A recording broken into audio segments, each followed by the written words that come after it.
શ્રી ગુરુદેવ દત્ત. આજના સત્સંગમાં સર્વે સખાઓ, મિત્રો, ભાઈઓ, બહેનોને પ્રણામ. જીવન મળે તો જીવાડતા શીખો. જીવન મળે તો જીવાડતા શીખો. ન રહે આસ કોઈની જેને,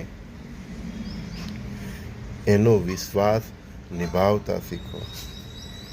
શું લઈ જશે અહીંથી સંજય, હર હૃદયને પ્રેમ આપતા શીખો. જીવન મળે તો જીવાડતા શીખો. ન રહે આસ કોઈની જેને, એટલે કે જે નિરાશ થઈ ગયા હોય એનો વિશ્વાસ નિભાવતા શીખો. શું લઈ જશે અહીંથી સંજય, હર હૃદયને પ્રેમ આપતા શીખો. ઘણીવાર આપણે અખબારોમાં વાંચીએ છીએ કે અમુક લોકો આત્મહત્યા કરે છે. આત્મહત્યા એ જ કરે છે જેને સમયનું જ્ઞાન નથી. ખરાબ અને સારો સમય જીવનમાં આવે છે, જેને સમયનું જ્ઞાન નથી, એટલે એને એમ થાય કે મારું બધું જ ખતમ થઈ ગયું ને એ વ્યક્તિ નિરાશ થઈને આત્મહત્યા કરે છે.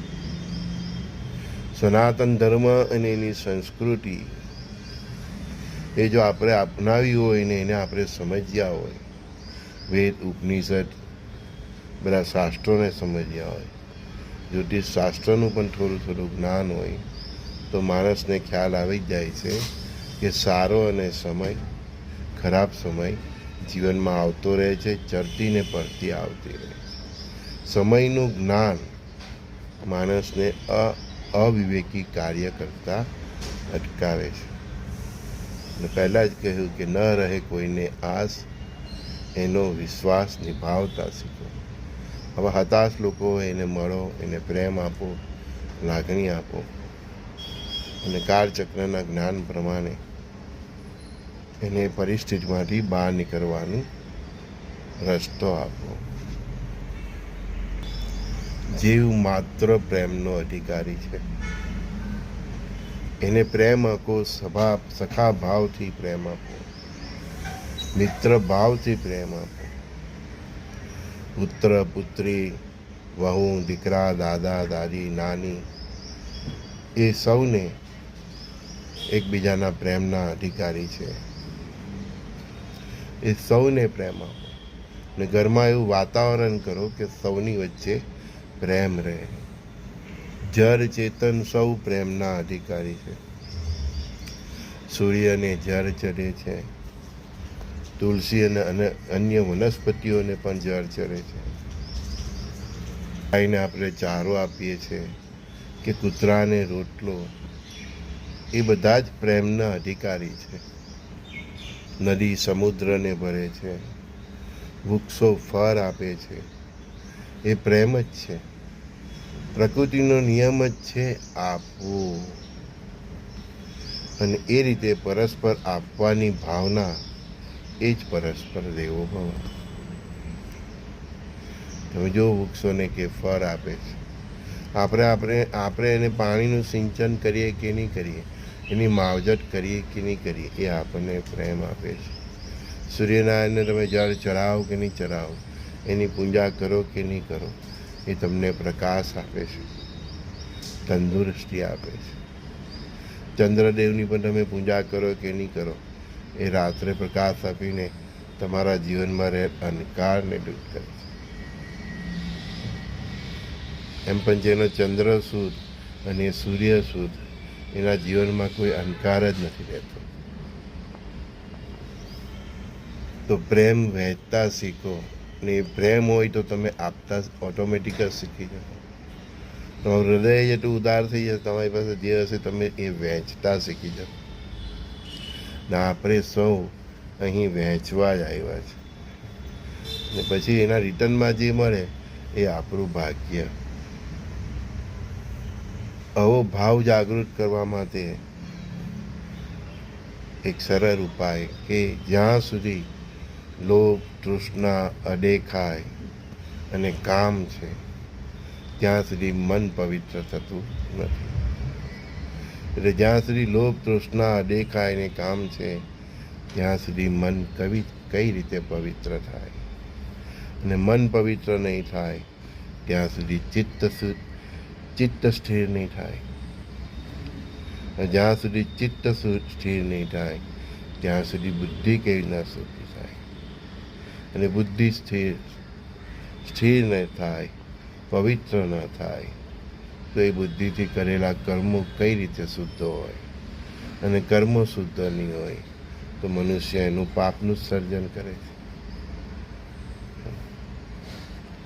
તો બેઝિક તમને કહ્યું કે જ્યાં સુધી લોભ, તૃષ્ણા, અદેખાય અને કામ છે ત્યાં સુધી મન પવિત્ર થતું નથી, અને મન પવિત્ર નહીં હોય ત્યાં સુધી ચિત્ત સ્થિર થતું નથી, અને ચિત્ત સ્થિર નહીં થાય તો એ વિક્ષેપ ચિત્તને કારણે બુદ્ધિ શુદ્ધ થતી નથી, અને બુદ્ધિ શુદ્ધ ન હોય તો તમારા કર્મોમાં શુદ્ધતા ક્યાંથી આવે, પવિત્રતા ક્યાંથી આવે?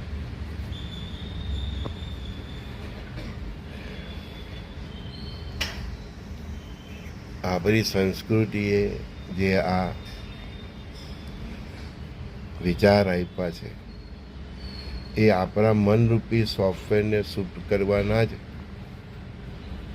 બધા ફંડા છે. આટલું સમજાઈ જાય, આટલી સમજૂતી આવી જાય તમારામાં, અને એ પાછી કેટલી સરળ છે. ગુરુ મહારાજ કહેતા ને, ચિત્ત શુદ્ધિ, મન શુદ્ધિ, બુદ્ધિ શુદ્ધિ, આત્મા શુદ્ધિ. આટલું શુદ્ધ થાય એટલે પછી ગુરુ મહારાજ કહેતા વ્યવહાર શુદ્ધિ, કર્મ શુદ્ધિ.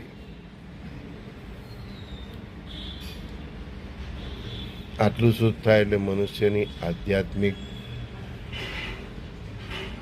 ઉડાન શરૂ થાય છે. પહેલા ચિત્ત, મન, બુદ્ધિથી સ્થૂળ થવું પડે. લોભ અને તૃષ્ણાઓનો ત્યાગ કરવો પડે, કામનાઓનો ત્યાગ કરવો પડે. નિષ્કામ ભાવે કર્મ કરવાની આપણી પ્રકૃતિ બની જાય પછી બધા આધ્યાત્મિક માર્ગના રસ્તાઓ આપણા ખુલે છે. અને અહીંયા તો લોકોને ડાયરેક્ટ જ કુંડલી જાગૃત કરી દે છે, યોગ કરી દેવાય છે. તમારું ચિત્ત, મન અને બુદ્ધિ શુદ્ધિ નથી, તમારી આત્મા શુદ્ધિ નથી. તમે યોગ અને આ બધા ફંદાઓ કરીને શું પ્રાપ્ત કરશો?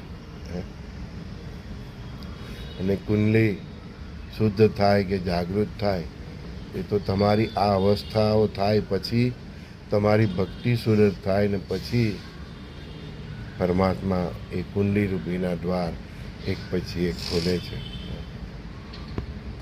સીધો ને સરળ રસ્તો છે. બસ આપણે યુટ્યુબ પર ને બધા ટીવી પર બધા ફંડાઓ જોઈને એ દિશામાં દોડીએ જાય છે. નહીં, ભક્તિનો માર્ગ બહુ સીધો અને સરળ છે.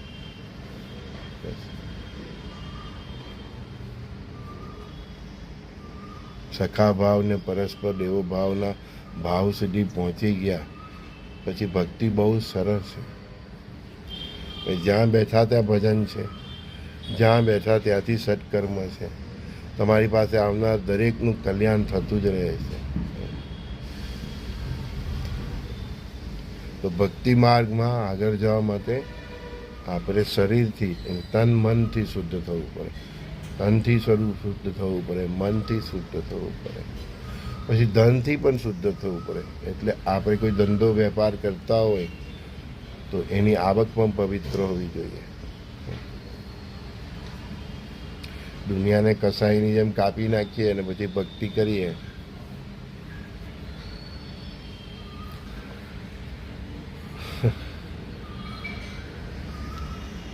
મનના સોફ્ટવેરને શુદ્ધ કરવાની કેટલી સરળ સમજૂતી પરમાત્માએ આપી કે ચિત્ત શુદ્ધિ, મન શુદ્ધિ, બુદ્ધિ શુદ્ધિ, આત્મા શુદ્ધિ, અને પછી વ્યવહાર શુદ્ધિ. આ વ્યવહાર શુદ્ધિ સુધી પહોંચી જાય એટલે માણસનું પુણ્ય સંચય થવા માંડે છે. અને પછી એની અવસ્થા એક આવે છે કે મનુષ્ય પાપ અને પુણ્યથી પર થઈ જાય છે, અને પછી અવતારી પુરુષ તરીકે જન્મ લે છે.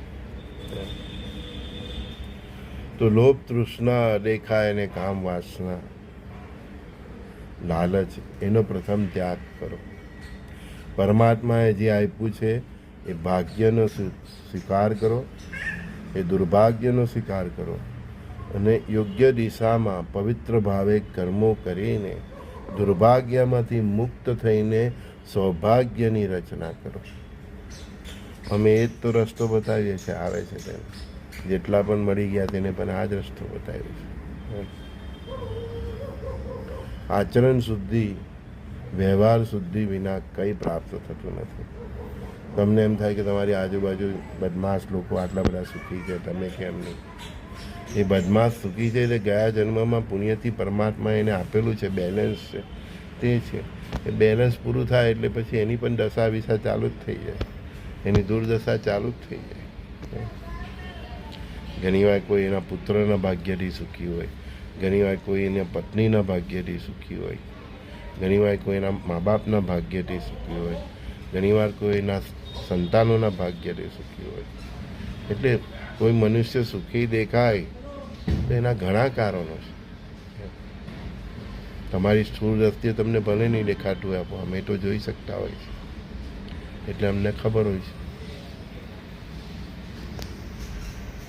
તો આ રીતે દુર્ભાગ્યને સૌભાગ્યમાં ફેરવી શકાય છે. પરમાત્માએ શું આપ્યું છે તમને ભાગ્ય એ સમજો, તમને શું દુર્ભાગ્ય આપ્યું છે એ સમજો, અને એ દુર્ભાગ્યમાંથી બહાર નીકળવા માટે એક સીધી સરળ ભક્તિ માર્ગે જ એમાંથી બહાર નીકળી શકાય. અનુષ્ઠાન કરવાથી બહાર નીકળી શકાય, તીવ્ર ભક્તિ કરવાથી બહાર નીકળી શકાય. એ શનિ રહે ને રાહુ ન રહે ને કેતુ ન રહે એ રીતે બહાર નથી થાય. એ તો પરમાત્માના સેવકો છે. એ તમારા જીવનને પુશઅપ કરે છે, તમારા જીવનમાં પરિસ્થિતિઓને પુશઅપ કરે છે, ને પરિસ્થિતિઓનું નિર્માણ એ નિયતિની ઈચ્છા પ્રમાણે કરે છે.